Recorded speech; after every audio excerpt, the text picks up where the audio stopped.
Isang magandang araw mga kaibigan! Narito na naman po si Shenshen TV na magbabahagi sa inyo tungkol sa kwento ng pag-ibig. Pero kung bago ka pa lamang sa aking YouTube channel, paki-like lang po ng ating video, paki-click na rin ang subscribe button at ganon din ang bell icon para lagi kayong updated sa mga paparating ko pang mga uploads. Ka-6 na kabanata. Where have you been, sis? I haven't seen you all night. Ang akala ko umuwi ka na. Nagpapahangin lang ako sa labas, kuya. Sagot ni Bianca sa kapatid niya na kausap niya sa cellphone. Nasa labas pa rin siya at kasama si Syke. Hindi niya namalayan ng oras dahil napasarap ang tulog niya at mukhang hindi rin siya ginising nito. Ang sabi ni Paulo kanina ka pa raw naririyan. And that was like 3 hours ago? Hindi ka nabobore sa 3 oras na pagpapahangin? Tanong ng kuya niya. Napangiti siya. Kasi nakatulog ako eh. Natulog ka riyan? Saan ka humiga? Sa damuhan? At natulog kang mag-isa sa labas? No. Natulog ako kasama ang kaibigan ko. Hindi niya pwedeng sabihin na natulog siya sa kandungan ni Syke dahil masyadong conservative ang kuya niya pagdating sa kanya. Your hobbies are getting more and more fecular. Narinig niyang pumalatak ito. Pumasok ka na nga rito at gusto kong makita yung kaibigang sinasabi mo. Okay kuya. Pagkatapos ay mabilis niyang hinila si Syke papasok sa hall. Nang pumasok sina Bianca at Syke ay parang istriktong tatay na nakaabang na ang kuya ni Bianca. Katabi nito si Kuya Paulo at ang kaibigan nitong si Kuya Cupid. Syke, were you with Bianca the whole time? She was outside? Agad na tanong ni Kuya Clyde nang makita nito si Syke sa likuran niya. Yeah. Why? Is she with you? She's my sister. Blankong sagot ng kuya niya. Nang lingunin niya si Syke, ay halata ang pagkabigla sa mukha nito. Pero saglit lang yon. Binalingan siya ng kuya niya. Bakit kasama mo siya? Do you even know him? I know him, kuya. In fact, we are friends. Tumaas ang isang kilay ng kuya niya. Nagtaka siya dahil nakatitig si Kuya Cupid kay Syke na para bang may kung ano itong natuklasan at masaya ito sa bagay na yon. It was like he had something up his sleeve against him or something like that. Really? That doesn't sound like you, a little brother. Wika ni Kuya Cupid kay Syke. Dahil sa narinig ay mabilis na naglipat tingin kina Syke at Kuya Cupid. Bakit hindi ko alam na magkapatid kayo? Tanong niya kay Syke. I didn't even know that Clyde was your brother. Kaya pala nandito ka. Napabuntong hininga siya. Kayong dalawa?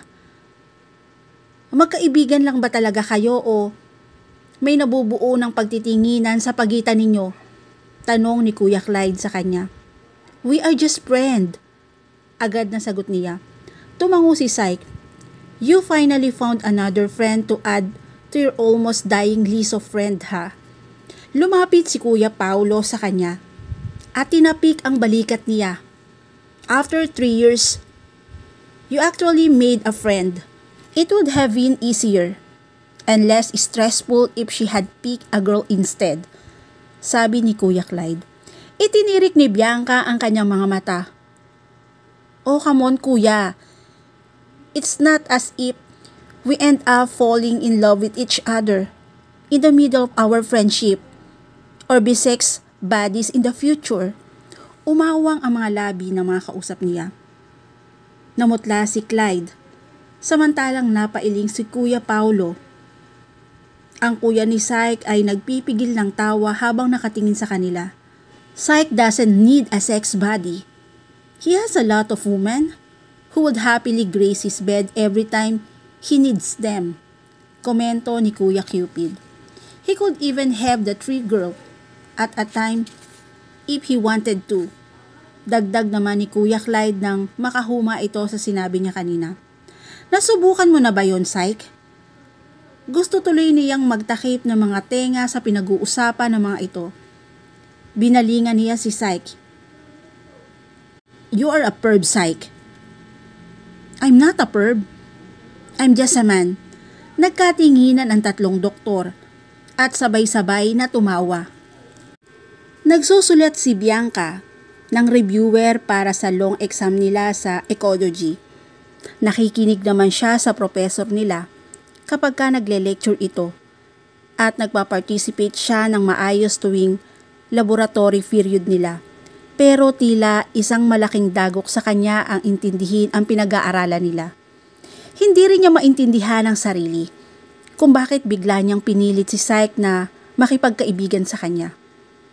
Pero wala siyang pinagsisisihan doon. Natatawa nga siya nang maalala niya ang pagkukwento ni Kuya Clyde ng tungkol kay Psyche. Ang inaasahan niya ay babalaan siya nito na mag-ingat sa pakikipagkaibigan sa mga lalaki dahil baka i-take advantage siya. Kagaya na lang ng pagle-lecture nito sa kanya, kaugnay kay Matt. But when it came Psyche, his brother had nothing but good words about the guy. Sinabi pa nga nitong mabuti at naging kaibigan niya si Psyche dahil magkakaroon daw siya ng libreng tutor. Magkaklase ito at si Kuya Cupid mula noong kolehiyo ang mga ito. Kaya maraming alam ang kapatid niya tungkol kay Psyche. Pero hindi man lang nila alam ni Psyche na magkakakilala ang mga kuya nila. Well, hindi naman talaga siya nakikipag-socialize at mukhang ganun din ito. Sa katunayan ay wala siyang nakikitang ibang kasama nito maliban kina Jerome Arman, Luxine at Gianni Jose. Pero at least ito ay may mga kasama samantalang siya tuwing may group work. Doon lamang siya nagkakaroon ng kasama. She had been along ever since her best friend, Maridel, left the country to study in England. Marami siyang kaibigan noon. Halos lahat kasi ng mga kaklase niya ay gusto makipagkaibigan sa kanya. She gladly accepted them as friends.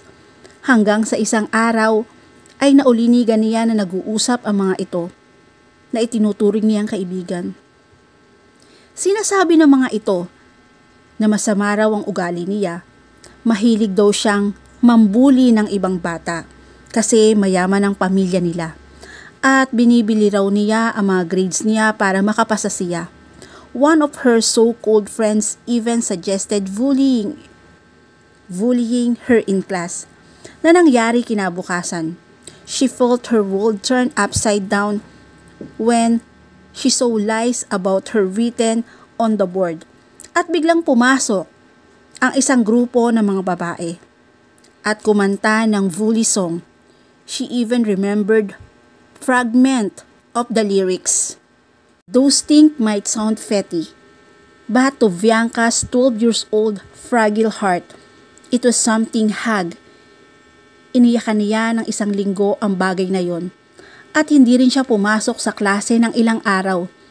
Naging paranoid siya sa mga kaklase niya, kaya lalong bumaba ang grades niya. Nag-aalala ang pamilya niya sa kanya, kaya inilipat siya ng eskwelahan.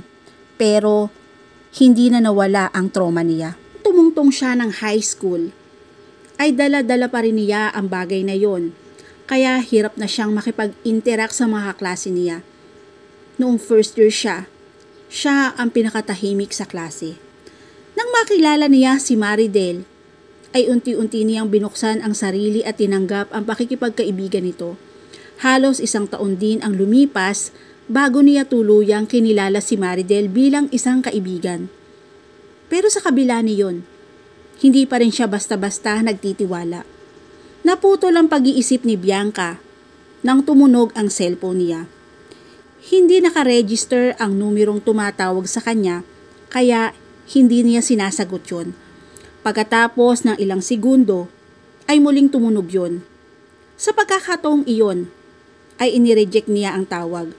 Maya-maya ay isang text message ang natanggap niya. Why aren't you answering my call? Sino ka ba? After a millisecond, nagreply ito. It's Syke. Kumunot ang noo niya. Si Syke ba talaga ang nagte-text sa kanya? At bakit naman ito nagte-text sa kanya ng ganong oras? Bago pa man siya makapag-isip ng ire-reply, ay nag-ring ang cellphone niya. Sinagot niya ang tawag. Si Syke ka ba talaga?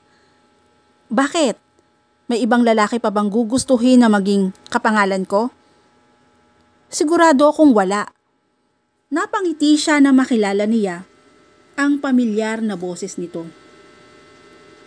Ano bang mali sa pangalan mo? Kung hindi mo napapansin, I was named after Syke, the girl the mighty Cupid fell for. Hindi ba nakakainis? Para kaming love team ni Kuya. Alam niyang kunot na kunot ang noo nito habang sinasabi ang mga salitang iyon. Hindi niya tuloy maiwasan ang matawa. So, you find it funny ha? Napipikong sabi nito na patuloy pa rin siya sa pagtawa. Pinilit niyang pigilan ang pagtawa. Sorry, nakakatawa kasi ang hinanakit mo sa buhay eh.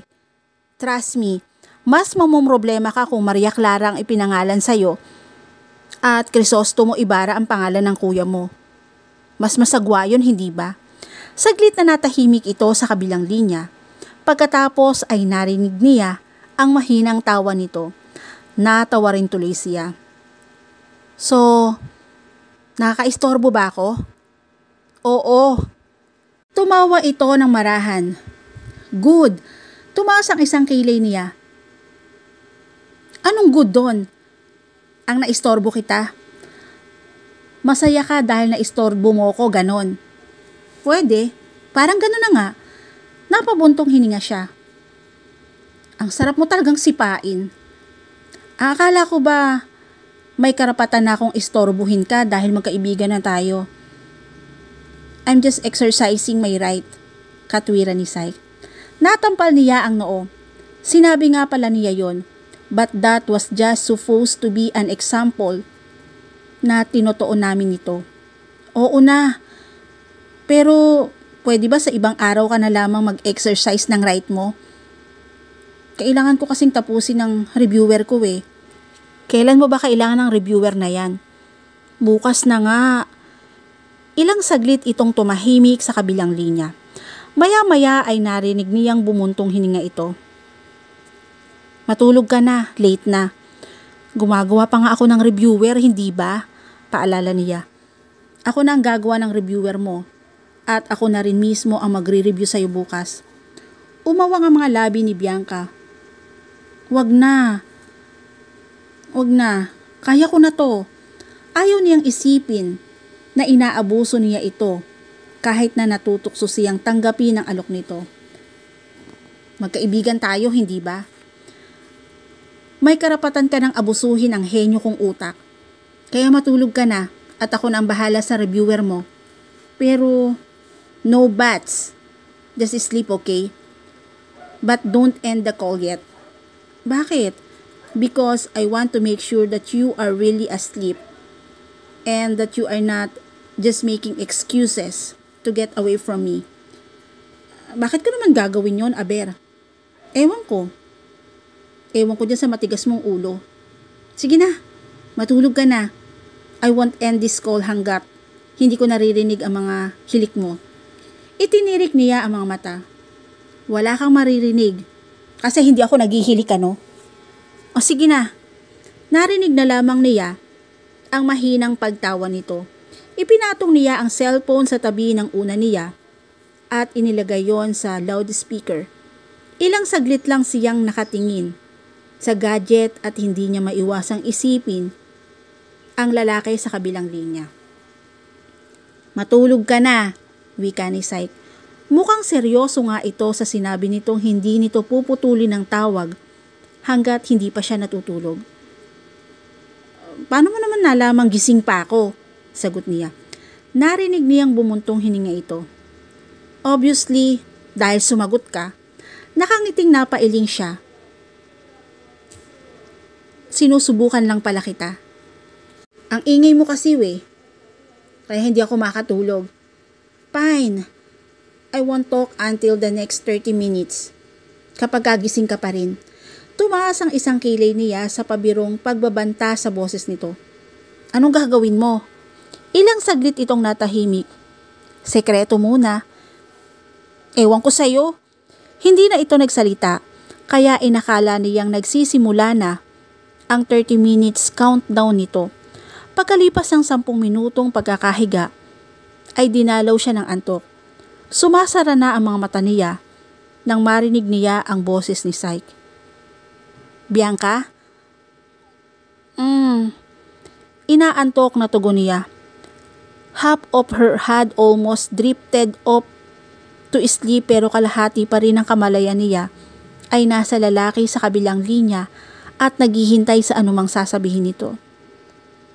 Good night, sabi nito sa mababa at malamlam na tinig.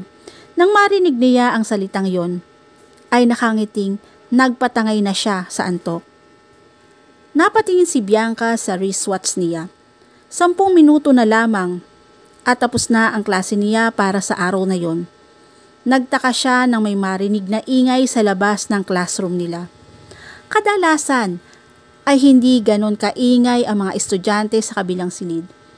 At ang mga estudyanteng tumatambay o dumadaan sa hallway ay regulated lang ang mga boses. Pero bakit may kung anong kaguluhan na nangyayari sa labas? Napatingin siya sa kanan niya. Nakita niya ang pagdaan ng 3 babae at kumurot ang noo niya nang mapulang-mapula ang mga ito at tila kinikilig. Narinig niyang usapan ng mga ito. Nasa pinakadulo siya ng silid, malapit sa nakabukas na mga bintana, kaya dinig niyang usapan ng mga ito. Ang gwapo pa talaga niya, lalo na sa malapitan. Oo nga, at ang bango pa. May girlfriend na kaya yun? Sana wala pa. Mag-a-apply ako. Obviously, lalaki ang pinag-uusapan ng mga ito. Isang gwapong lalaki. Iniipit niya sa likod ng tenga niya ang ilang hibla ng buhok na tumatabing sa mukha niya at napailing nang makita niya ang ilang babae na pabalik-balik sa hallway para silipin ang kung sinong gwapo ang naroon. Dali-daling niligpit ni Bianca ang mga gamit niya nang tumunog ang bell. May usapan kasi sila ni Syke na magkikita sa espada dahil tutulungan siya nito sa test sa ecology. Laking gulat niya. Nang paglabas ng kwarto, nakita niyang nagkukumpulan ang mga babae sa kung sino. Nang iangat niya ng tingin, ay kitang-kita niya na si Syke ay nakasandal sa pader at napakamot sa batok nito habang alangang ngumingiti sa schoolmate niyang nakapaligid dito. So, si Syke pala ang dahilan ng kumusyon na yon. Nakasuot ito ng SGIM uniform na pagkatapos ng maghapon ay mukhang hindi pa rin nadaanan ng gusot at nabasa ng pawis. Ang lahat dito ay maayos tignan, maliban sa buhok nitong parang pinasadahan lang ng daliri at hindi na pinagkaabalahan pang gamitan ng suklay. Nang mapatingin ito sa direksyon niya at makita siya, ay agad na lumiwanag ang mukha nito. Mabilis din itong nakawala mula sa schoolmate niya at naglakad patungo sa kanya. Nakita pa niya ang ginawang pagsunod ng tingin ng mga babae sa likuran nito na natulala sa binata. Hi, bati ni Syke sa kanya. Napatingin siya rito. Napansin niya ang pawisang noo nito. Otomatikong umaangat ang kamay niya na may hawak na panyo at pinunasan ang pawis nito. Nabigla ito nung una, ngunit napangiti rin. Narinig pa rin niya ang pagbuntong hininga ng ilang babae sa likuran na parabang nanghihinayang ang mga ito na may nakakuha na sa binata at ang iba naman ay naiinggit na napapatingin sa kanya. Isa ba yan sa benefits ko bilang kaibigan mo? Panunodyo nito. Idiniin niya ang panyo sa noon nito saka iniwan ito. Hinabol siya nito. Pikon ka talaga, komento nito. Kinuha nito ang mga librong dala niya. Bakit mo kinuha ang mga libro ko? Kung hindi mo maitatanong, bukod sa ubod ng gwapo, ubod ng gentleman din ako. Ipinaikot niya ang mga mata sa sinabi nito. Ubod ng yabang. Yun ka. Ubod ng yabang. Pagdating ni na Bianca at Syke sa espada ay umorder agad sila ng pagkain. Pagkaalis ng waiter ay agad na inilabas ni Syke ang isang asul na spring notebook at iniabot sa kanya. Reviewer mo ba to nung college ka? Tanong niya rito nang kunin niya ang hawak nitong maliit na notebook na naglalaman ng reviewer na dapat sana ay siya ang gumawa. Umiling ito. Kagabi ko lang yan ginawa. Wala akong reviewer nung college. I don't even have notes. I hate writing. Tumaas ang isang kilay niya. Kung ginawa nito yun kagabi, malamang ay inumaga na ito. At kung ayaw nitong magsulat, bakit ito ang gumawa ng reviewer niya? Halos mapuno mo ang kalahati ng maliit na notebook na to. Tapos, ayaw mo pala ang nagsusulat? Paano mo to natapos? Tanong niya habang isa-isang titignan ang mga nakasulat sa reviewer. Maganda ang pagkakagawa nito dahil isa-isang nakasulat doon ang mga topic at may paliwanag pa na hula niya ay isinulat nito base sa personal na pagkakaunawa nito sa mga yon. May acronym din doon para mas madali niyang matandaan ang mga salita na ma-incorporate ang mga yon sa isa't isa. Nagkibit balikat ito. Nangako akong gagawang kita ng reviewer, hindi ba? So I endured the pain that writing cost me just to give you that. Nangungonsensya ka ba? Umiling ito. Hindi. Ganito ka ba sa lahat ng kaibigan mo? You are too nice. Humikab ito. I'm not nice. Tumutupad lang ako sa pangako ko. Napansin niya ang bahagyang pangingitim sa ilalim ng mga mata nito. Nakasandal ito sa upuan na para bang nagpapahinga ito at mukhang ilang sandali pa ay pipikit na ito. Inaanto ka ba? Tanong ni Bianca.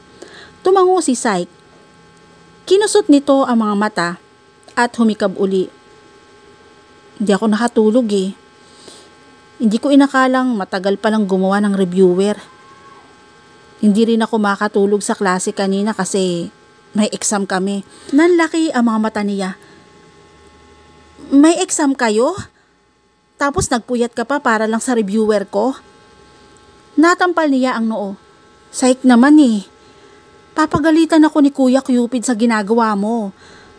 Kapag ka hindi ka pumasa, naku, kakalbuhin talaga kita. She saw amusement in his friend and sleepy eyes. Hindi pa ako bumabagsak sa exam. Itinirik niya ang mga mata. Kahit inaanto ka na, hindi pa rin talaga nababawasan ang kayabangan mo. Hindi naman ako nagyayabang ah. Nagsasabi lang ako ng totoo. Gusto mong umuwi na lamang tayo? Malapit ka na kasing magmukhang zombie niyan eh sa laki ng eyebags mo. Yaya niya rito. Unti-unti na kasi itong pumipikit. Umiling si Syke. Pumikit ito ng mariin at pagkalipas ng ilang sandali ay dumilat ito. He cracked his neck and stretched out his arm. Pagkatapos ay kinuha nito ang notebook at binuklat yon. Masyado akong gwapo para maging zombie. At okay lang ako. Humikab uli ito. Napabuntong hininga siya. Kaya ko na to, Syke. 2 araw pa naman bago mag-exam. Umiling lang ito. Tumaas ang isang kilay niya ngunit hindi ito natinag. Tumayo siya at bitbit ang mga gamit niya. Saan ka pupunta? Nagtataang tanong niya. Uuwi. Sa bahay na lamang ako mag-aaral. Sumimangot ito. Hindi ako inaantok. I just need to rest for a few minutes. Our exam in surgery tires me like no subject over cold. Paliwanag nito. Tumaas ang isang kilay niya at mukhang nakita nito na hindi siya naniniwala sa dahilan nito kaya tumayo rin ito at lumipat sa tabi niya. Hinawakan nito ang kamay niya at tinignan siya ng diretso sa mga mata. Napalunok siya na maramdaman niya ang pagre-react ng katawan niya dahil sa ginawang paghawak nito sa kamay niya. Please, don't go. Dito ka lang, pakiusap nito. Napakurap si Bianca at napatingin lang sa nagsusumamong mga mata nito. Fine, I'll stay. Siguruhin mong hindi ka inaantok ha. Baka mamaya salita ako ng salita rito tapos ikaw naghihili ka na riyan. Ngumisi ito. Hindi ako humihilik. Ngumisi rin siya. Mabuti naman kung ganon. Nang pareho na silang nakabalik sa kanya-kanyang upuan, ay hinarap nito ang spring notebook. Nang tignan siya nito, ay nakangiti ito. So, shall we start? Tumango siya. At dito na po natatapos ang chapter 6 ng aking kwento. Nawa po ay samahan niyo po akong muli sa susunod pang kabanata ng aking kwento. Thank you for watching and God bless all.